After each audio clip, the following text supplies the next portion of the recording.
Namaskar, I'm Harpreet Kaur and I welcome you all to our very special live and interactive session. This is our online training program for understanding deaf blindness during Helen Keller Week. As I have been mentioning in all the sessions that Helen Keller, the great achiever who was deaf blind, she was born on 27th of June 1880, and this week we are celebrating her achievements. We're trying to understand what deaf blindness is and how we as a society or as members of the society or as community, as family, as peers can do something for making these people participate in life, in activities and bringing them to the mainstream. So this is a very interesting journey that we have taken up, and you can also be a part of it. You are watching us right now on PM eVidya channels 1 to 12, on PM eVidya channel number 31, which is our ISL channel. We are also streaming live on our YouTube handles NCERT Official and NCERT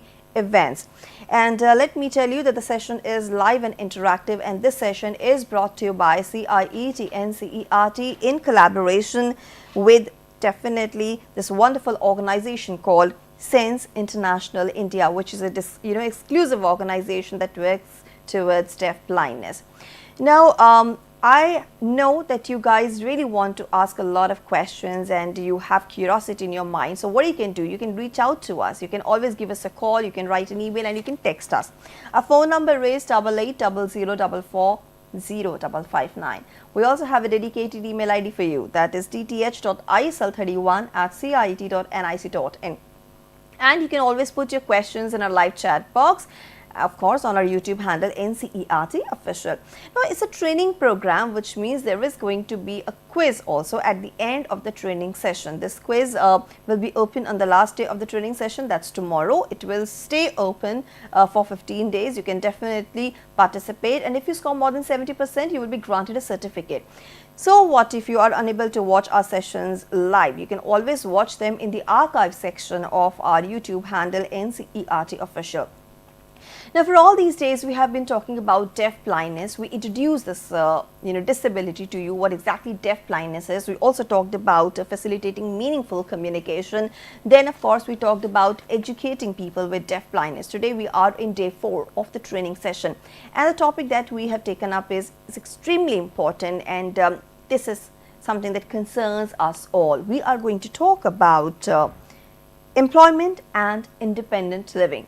Yes, disability is there. Yes, we have to live with this condition forever, but we can manage it with assistive devices, with some techniques, with intervention strategies, and simultaneously we can also live a dignified life by independent, working independently and earning our livelihood. To throw more light on this entire process, how it is possible and how we as a society can contribute towards it, we are joined by our experts. So let's welcome him. We are joined by Mr. Srinivasan Prasannan, Sir, is Master Trainer, Capacity Building, Sense India International.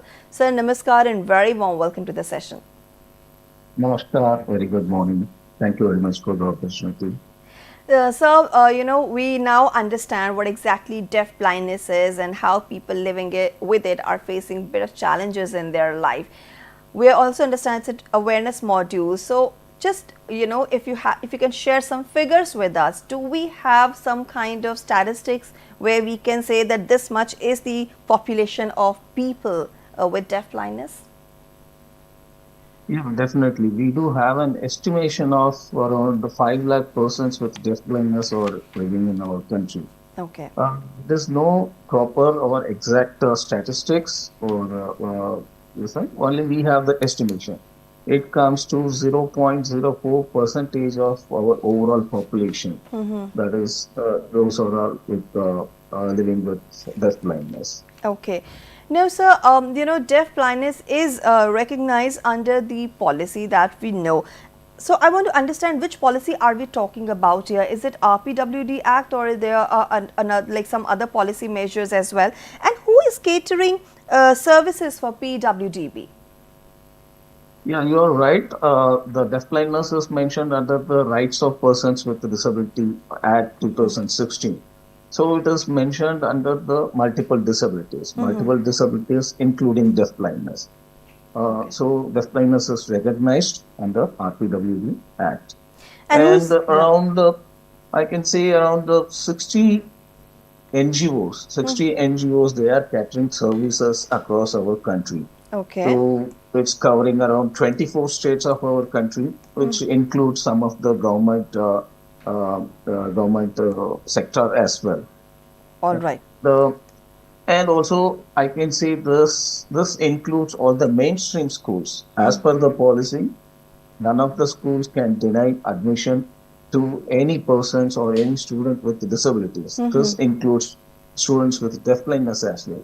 So in this case, if you see there are so many students with deafblindness or enrolled in the mainstream schools, government or government supported schools, they are enrolled. But the reason is they are mislabeled as intellectually disabled or multiple disabled, or some of them are mislabeled as autism. Yeah.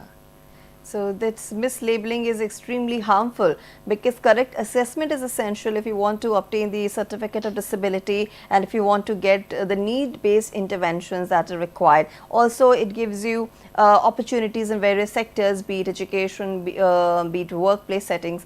Now, sir, I want to understand one more thing, that you know, generally, because it's a multiple disability, it's a very unique and complex situation. So just tell us that after schooling, because yesterday we talked about education, we know, and you also mentioned that as per the inclusive policy of the government and also as per the recommendations of NEP 2020, no school can deny admission to such persons or such children. But after schooling, you know, what do these people do? I mean, how do they focus on getting a job, and what is their transition planning looks like? Because for people like us who are not aware of this, I think it's very difficult when you cannot hear, when you cannot see, and you still can work, you can go outside independently, and you can, you know, take the transport, you can sit in the office, you can do the job. How is it happening? So what do they focus on during the transition planning? That's what I want to ask. Exactly. Transition planning is an important thing in the special education, especially when it comes to persons with deafblindness. So, transition is nothing but moving from one stage to another. Like in the school, we say that elementary, then secondary, then higher secondary. Then in the special education, it comes to pre-vocational and then vocational. The Okay. same way for persons with this deafblindness also, this transition should happen in all the stages. We cannot all of a sudden just plan transition once they reach 14 years of age and then let's plan transition or give vocational training. That's not going to work. So this transition should happen right from the beginning, right from the elementary, secondary, and then the pre-vocational. So that is very much important. We need to focus right from the beginning, and this helps us to know their strength, abilities. What are the abilities of my students with the deaf blindness? What they can do? How much? What kind of residual sense my student is having? Does he have residual vision? Does he have residual hearing? Is he capable of using this tactile sense well? So, like that, there are so many strengths are there that need to be identified, and then also we need to know their interests, what they want to do in future. It should be transition should be based on their preference and their interest. So also this transition planning tells us the what are the requirements of those persons with this deafblindness. Especially, we can say that along with the hearing aid, spectacles, and other assistive devices, along with that, what are the other devices required for them to perform well in the transition during the transition period? So, to make them a contributing member of the society and to include them in the inclusion to in the income generation activities. So skill development and independent living is very much important. So we need to focus on this, improving these skills. So preparing them for transition is a biggest thing. So our focus should be on preparing them. So Yes. preparing, when we say, it includes many areas. first and foremost, I can say communication. So, what kind of communication my student is having? How much receptive language my student is having, and how much my student can express his feelings, express his thoughts, express his desires, and how do they express it? Do they express through sign language or tactile sign language or any other modes of communication using pictures, using symbols? Like that, there are so many methods of it. All these things I need to focus. So there should be at the end there should be a plan that somehow my student need to understand what others are communicating with them, and then also they need to express. How do I express my thoughts, ideas, feelings as well? Right. And also another important focus is on self-care and hygiene. So they need to be independent in their day-to-day skills, self-care skills, and also it is good to uh, teach them the hygiene and follow hygiene. And another important area is orientation mobility. So this, when they are independent in orientation mobility, they get lot of opportunities in the society. They can go out, they can step out of their home and then get into the society. So for that, this they need to be independent in orientation mobility. It could be using sighted guide technique, or they can use the cane, and they should be uh, able to use the public transport. These are the important focus that need to be uh, uh, done during the transition planning. Right, sir. Because, sir, when we talk about disabilities, like if the person is hearing impaired, of course, the person understands sign language. Like at the screen, everybody can see our Indian Sign Language interpreter, Ms. Bhumi, is, performing or interpreting what I'm saying in sign language. If the person is visually Yeah. impaired, the person can at least hear. Now, we have seen such people going out and working and doing things independently. But when it comes to complex disability or multiple disabilities like deaf blindness, it becomes little challenging also. And of course, even families are unable to first of all understand that their child can do something in life. We do not see such children so commonly also, taking the transport and going to school.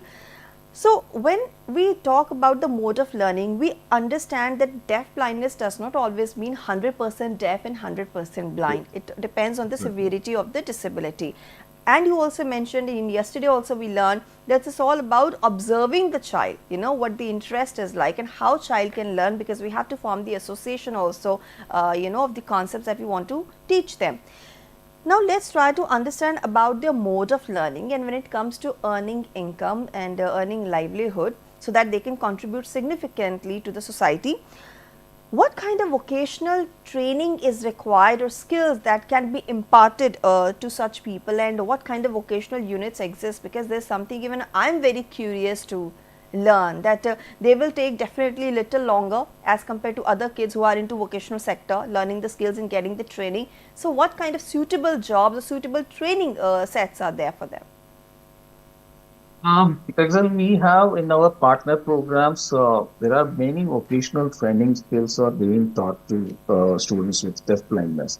N number of trainings, N number of vocational trainings. I can give you few examples Yeah. like candle making. Candle making means it's not that old traditional type of candle making. Yeah. Now they are into the needs of the community. Okay. Now people or public, they don't want to have the paraffin candles. So now they are into the soya wax candles. So like that, our students are also using the soya wax and making candles. And there are groups of people who are making tissue papers. So tissue manufacturing, that they are into, Okay. and also paper bag making, and then paper plate making, paper cups making, and as per the need of the hour, uh, they learn to make um, liquid hand wash, Wow. sanitizers, yeah, yeah, all these things, and also into the other training like chocolate making, That's And then incredible. based on the region and the what is there in that particular region, Local they are making preferences. coir ropes as well. If you take Kerala and some parts of Assam, they are making this coir ropes using the coir, and they are making coir ropes. And also jewelry making uh, using the beads, so many fashion jewelries they are making, all the toran and many other Yeah. craft items they are making. So these are the few examples of vocational training being taught in our partner program. There are so many other trainings also. And so, what's the mode of learning generally? It's always the touch method or the tactile method, the braille. How do they learn? Yeah, as you said rightly in the beginning itself, when we say persons with deaf blindness, it doesn't mean that they are totally deaf blind. Yeah. There are combinations. There are students with partial vision and profound hearing loss.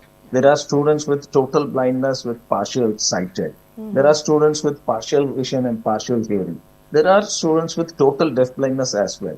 So when you see this various combinations, persons with total deaf blindness are little in numbers, whereas the rest of the people they fall under the rest of the categories. So it depends on person to person. If they are totally deaf blind person, then yes, definitely we need to teach them everything through the using their tactile skills. Whereas if the person has low vision, we will try to utilize that residual vision. So we use large font, and then we ensure the contrast. And if they have residual hearing, then we try to use that for communication and all the other things. So it depends, student to student, it depends what kind of learning they need to be, training they need to be given. Right. Now, sir, we all understand that when we, of course, label a person as disabled, that condition has to be there, and the percentage of that condition should be 40% or more. So it is very important to correctly assess, that this disability condition exists. Now, we also have received this question from one of the viewers, Ms. Nandini Bhatia. She is saying that since a while ago you mentioned about mislabeling. So she is asking, post assessment, what can be done to not neglect their cognitive development? Interventions to make sure that physical handicap or this physical disability does not translate into intellectual disability. Yeah, we need to give awareness and training to the professionals who are doing this certification, especially the medical doctors. Okay. They are the one, they are giving a certificate, they are the authorized person to give certification. So the awareness training needs to be given to them, first of all. So who is a person with deaf blindness? Then definitely this mislabeling may go down. Okay. Now, one such message we have received from one of the viewers, and she has personally visited one school where, people with deaf blindness are making beautiful pearl ornaments and stone ornaments also very skillfully, and with like concentration focus, they craft them very beautifully. So, as you mentioned that, they are into so many things. So, there's so many examples and so many skill sets that can be imparted to such people. Now, sir, as I was mentioning earlier, if one person who is physically fit and goes into vocational training or any other kind of training, he or she doesn't take longer. But here in this case, how much time is required to complete vocational training, and why is vocational training necessary apart from giving them the ways and means to earn their livelihood? Yeah, once again, this is depends on person to person. There are person with even total deaf blindness. They have the skills, they have the capacity to learn this training or vocational training within the given period, or maybe 6 months of time or 1 year of time. This is also depends on what vocational training they are undergoing. There are persons with the deaf blindness with partial hearing or partial vision. As though in day one, you should have heard from Mr. Uttam Kumar that when we say deaf blindness, not only deaf blindness, there are students or persons, they have, along with deaf blindness, they have additional disabilities as well. In such case, these people may take more than the expected period. Okay. Now, sir, we have received another very important question from Miss Nandini. Now, she's asking, that a workshop for soap making, for example, requires wearing gloves, and the people who are visually impaired, be it men or women, they feel neglected because they couldn't navigate with gloves, disrupting their tactile mode. So, how to manage such situations where they need to use some kind of tool, but again, that tool is becoming a barrier, you know, in getting the job done? Uh, this is somewhat it is true that when they are totally dependent on the tactile sense and then wearing gloves might hinder some aspects, but it doesn't totally hinder their understanding of Okay. the process and what are the equipments, how it needs to be handled. Somewhere it hinders, but see, that is the vocational training or the training should be focused by the educator. They need to know what hinders my student to learn. Okay. So if the gloves is the hindrance, then without the gloves, we can teach them to explore the materials.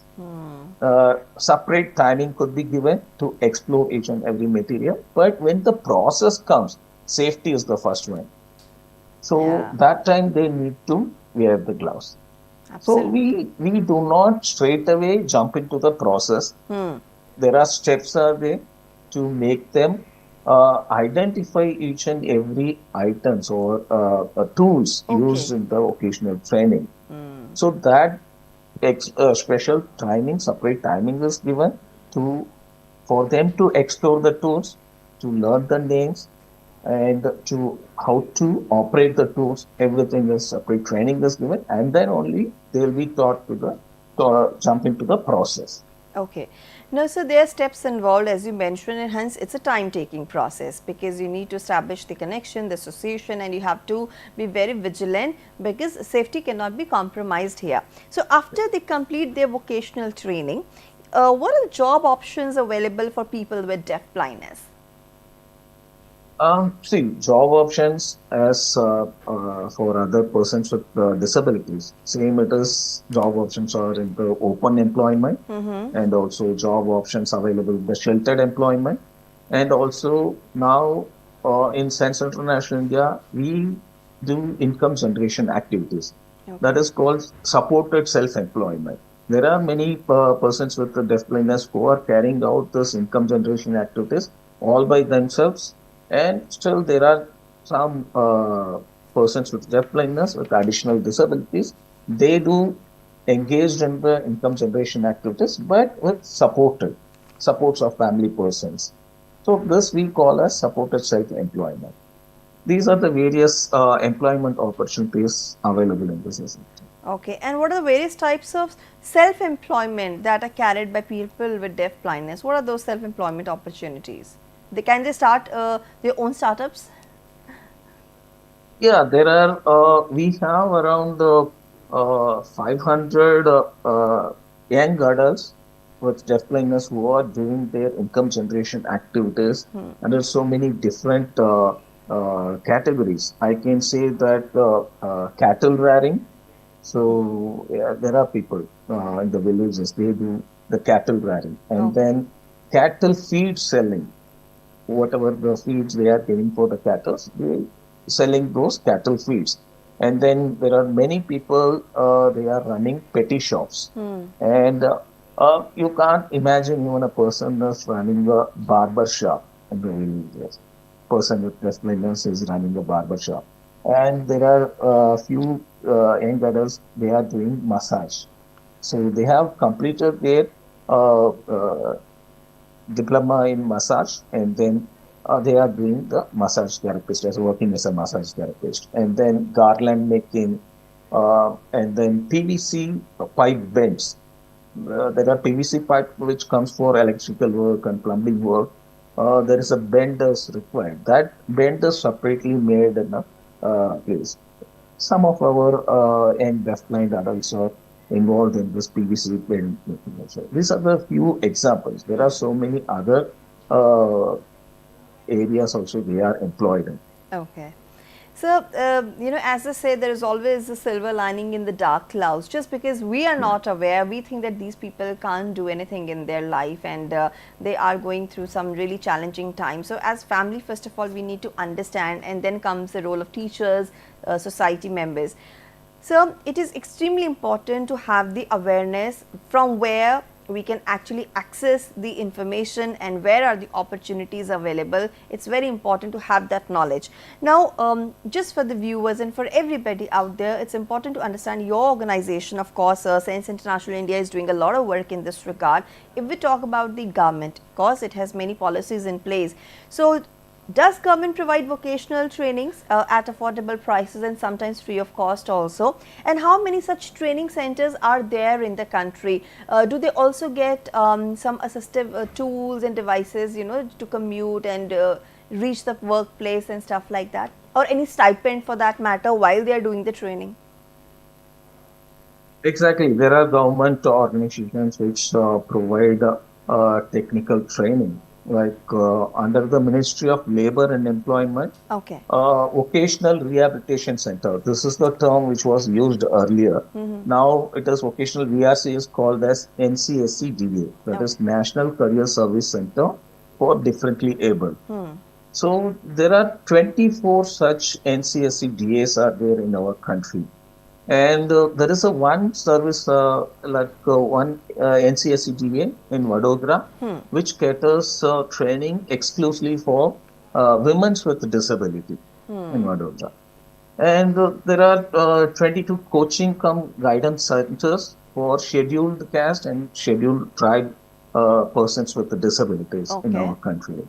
And apart from this, there are more than 5,500 ITIs, industrial training institutes, Institutes, yeah. or in our country. Yeah. And that around 2,000 ITIs are run by the government sector, and then remaining all run by the private sector. So they are giving around focusing around 110 different grades in the ITIs. So in all these places, NCSCDA and ITI, any person with disabilities can go and get enrolled in this training. And NCSCDA, they are providing stipend for persons with disabilities to complete this training. Yeah. And yeah, stipend as far as we are aware, but travel allowance they are not providing. I'm not sure about the travel allowance, but they do provide stipend. And assistive devices, definitely they do support for some sort of assistive devices. When it goes more price, then they may not support, but they do support for assistive devices. And I think, And sir, it's very yeah. important to give such monetary and non-monetary incentives, because to bring them, to the outside world from their homes, to instill this confidence in them, yes, they can do something, and the support is available, resources available. It is very important. Yeah, exactly. See, nowadays NCSCDA not only provide training within their centers, these 24 centers I have mentioned. Apart from that, they have come out. If they identify any NGOs Okay. which is providing the proper training, these people, these professionals from NCSCDA, they go and they do the assessment. And if they find that NGO is doing the good job, they recognize that particular training is being taught by that NGO. And then even the students can straight away go there and get trained. And then for them also stipend is given. And then once they complete, certification is given by the NCSCTA. It is not only in their center, also out of the NCSCTA. Right, sir.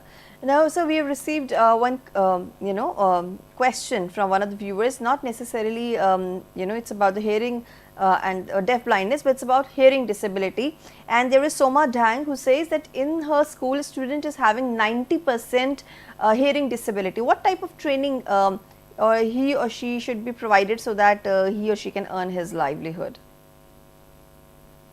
See, we should not always focus on how much disability they are having. Okay. As I said, that we try to identify their skill. Okay. So it's important not to count the percentage here, but the interest and aptitude should be taken into consideration, you know, while deciding which livelihood should be the best suited one. Okay, great. So, you know, this is very important to cater to such people's requirements if we want to bring them to the mainstream. Why we are, you know, talking about deaf blindness, because it's a very complex disability. I have mentioned previously also that Rights of Persons with Disabilities Act 2016, it has listed 21 disabilities and recognized them also. And when you go, you know, to a specialist for the assessment, you have to have at least 40% of that disability in order to obtain the certification of disability. Once the assessment is done, then you go for interventions, and for interventions we take multisensory approach, we take multidisciplinary approach. It is extremely important to find out the correct way to basically, you know, bring them to the mainstream. It's not just about giving them the right educational opportunities, it's also important to give them right support, right counseling, and there has to be contribution of people out there. Now, we have been talking about, you know, deaf blindness all through this week. We are talking about, you know, what exactly it is. We also talked about the population, you know, how much population is there of such people, and why we do not see them commonly, because still or to date in our country, disability is considered as a taboo. It's a social stigma. People are really embarrassed to actually accept at times that they are having a child with such disability, and they are also not aware that, you know, there are resources available, that the disability, this condition can be managed. And we also talked about this one myth that is there, that what exactly the difference between disability and disease is. See, both the things, they require at times medication, they requires psychological support, counseling, therapies, but disease is something that can be cured after a while, but disability is a condition. You have to live with it forever, you have to manage it somehow. It also depends on the severity of the disability, how much it is, and on that, of course, on that basis, you can manage it. There are assistive devices available, there are tools available, and there is help available. All we need is information, we need awareness. We are celebrating Helen Keller Week, and who can, you know, not, of course, ignore to talk about her teacher. Nobody can do that. Miss Anne Sullivan, she was the one who actually gave her the right guidance. She was the one who actually introduced her with the world, the concepts. The water was the concept that was introduced to her for the first time. And sometimes what happens, because these children, they are you know, suffering from this disability, they are deaf and blind, they get hyperactive also, they get irritated also, because they are unable to communicate, they are unable to express their situation to others, and because of that, parents think that they are getting nasty and they are uncontrollable, and somehow they label them as intellectually disabled, which is not the case here. So, it is important to understand that we need to make them learn the things, and there are you know, things, there are tools and resources available. As Helen Keller once said, not everything is required to be seen and heard. Sometimes you can just touch them and feel them.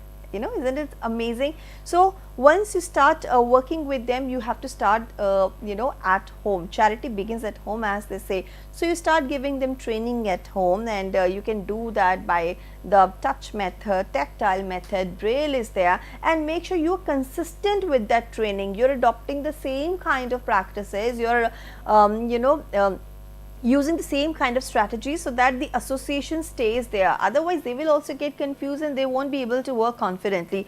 It's not just about getting the opportunity and education and the livelihood, it's also about that how they venture into the outside world, what kind of confidence they develop. They should think that they are significant members of the society, and they can also contribute like all of us.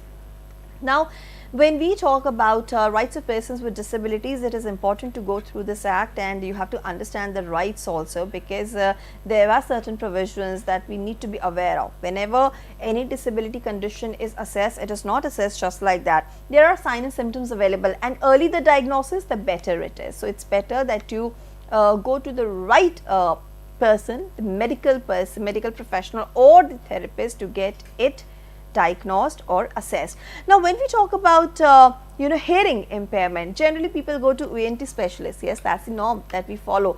But do you know that audiologist is the one who looks after this, who can recommend certain tests or do certain tests, and on the basis of those tests you can actually figure out the percentage of disability, that how much exactly it is. So these are things. And since we are talking about living independently, working, we talked about many such things, like how much time you require to complete the vocational training. Yesterday also we received one question that generally when we students sit in a class and they learn, of course they learn at their own pace. We are talking about personalized education, but people who are not handicapped or children who are not having any disability as such, they learn quite speedily and they can be promoted to another class. Whereas children with disabilities, they take a little longer. It kind of demotivates them also, and hence we are talking about inclusivity in education, that everybody has to be there on the same page. You customize the content like that, you personalize the resources like that, that everybody feels that yes, they can learn the subject at their own pace. There is nobody who is judging them and there is nobody who is actually demotivating them. It's all out there for them to use at their own space, time and convenience. That is why National Education Policy 2020 also recommends and talks about inclusivity. It's not just about equality in education, it's also about equity in education. Education, work settings, work opportunities. When we talk about equity, that means giving the opportunities as per the needs and requirements of the person concerned.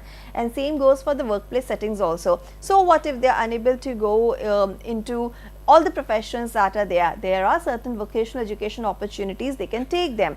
Like for example, we have received this one more very important message, and this is by Bijoy Kumar. He's from Girls Higher Secondary School and he's from Tripura region. He says that here in Tripura, some organizations are working with such special children and they're teaching them how to make jewelries and other small gift items, and children are doing them nicely. See, it's important to whatever region you belong, whatever community or ethnicity you belong, you can definitely take up the training which is as per the local preferences. Now, sir, we have talked about livelihood, we have talked about employment opportunities. Now, when we apply for a job, we have, of course, there are social media sites for the same, we have employment exchanges. So, are there separate employment exchanges for persons with disabilities? If yes, then how many are there and where do we find them?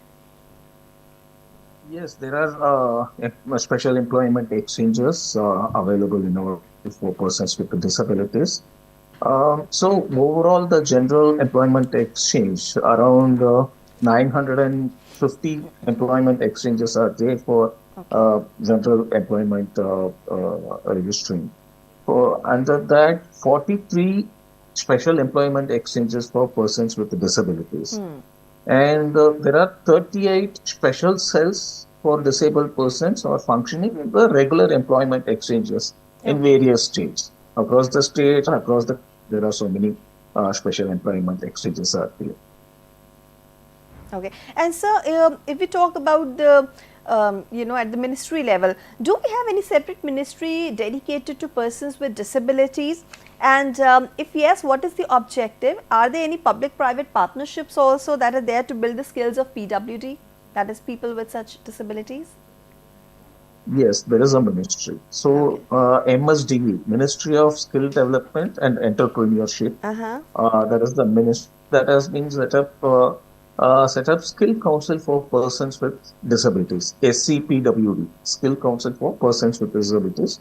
This was set up in the year 2015 to provide meaningful and industry-relevant skill-based training for persons with disabilities. Okay.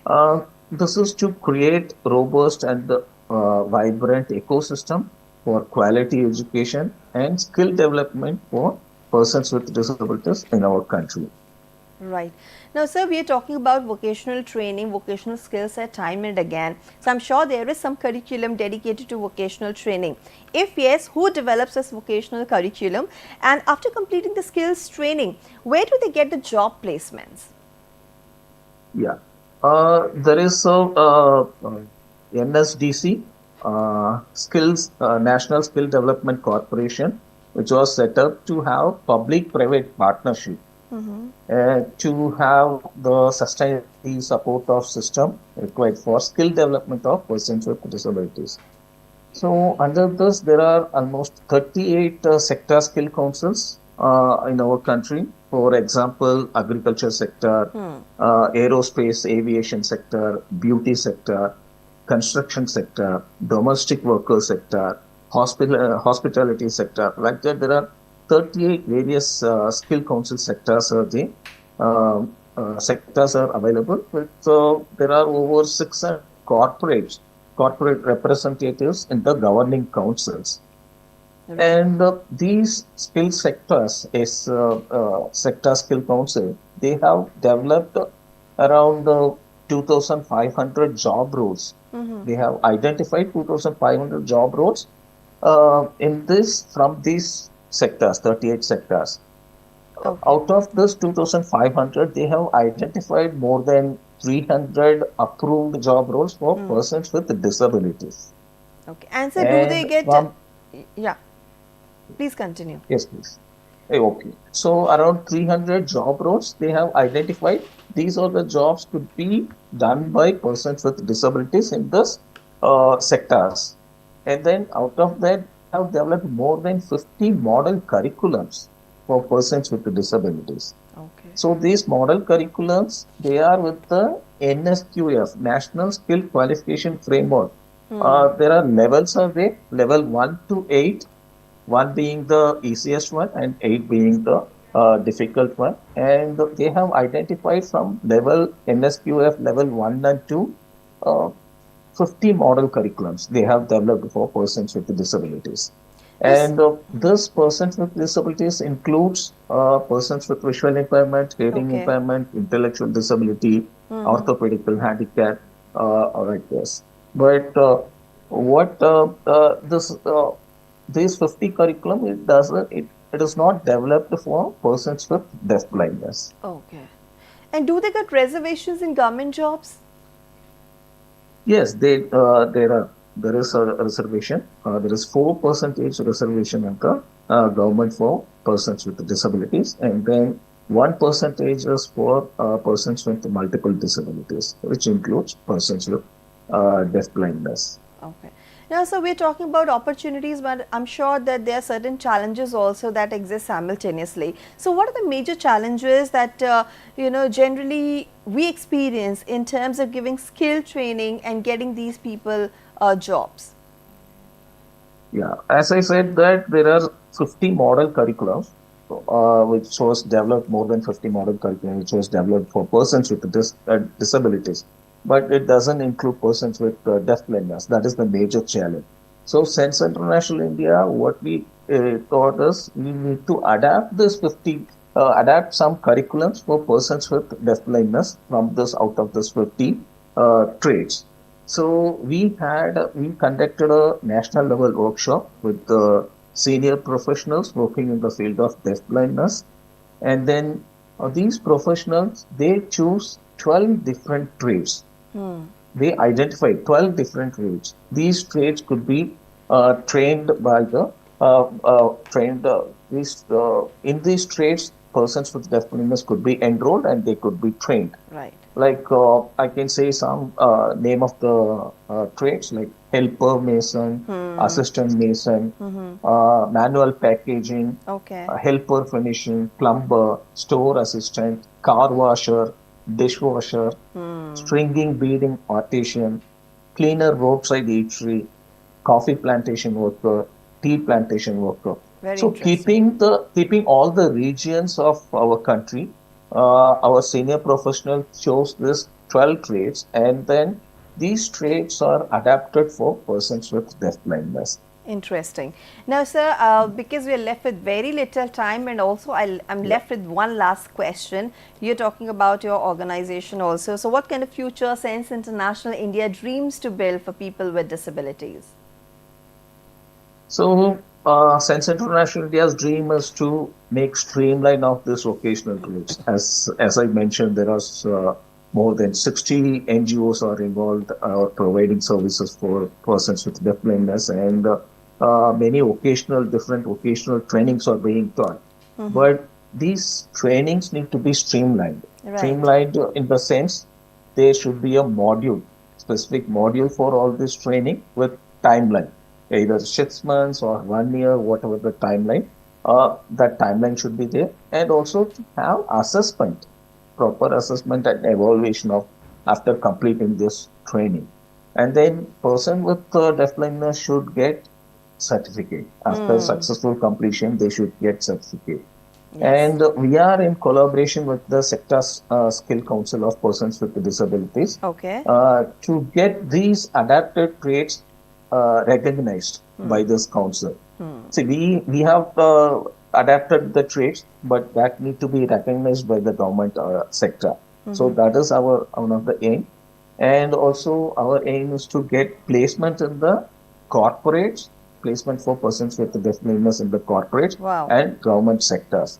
This is our major dream for Lovely. persons with deafblindness. Yes, so there is a brighter future ahead for people with multiple disabilities as well, and your organization is doing a great job. Kudos to you. And also, I would like to thank you for your time and valuable contribution to our session. The kind of information you shared, of course, it has added to the training program, to the quality of the training program that we are conducting, in your collaboration. So thank you so much, sir, for being a part of this journey. Thank you so much. Thank you. I would also like to thank my Indian Sign Language interpreter, Ms. Bhumi, for her contribution to the session, and all the viewers who are watching this training program of ours and participating through their questions, suggestions, and of course, their valuable experiences. Thank you so much once again.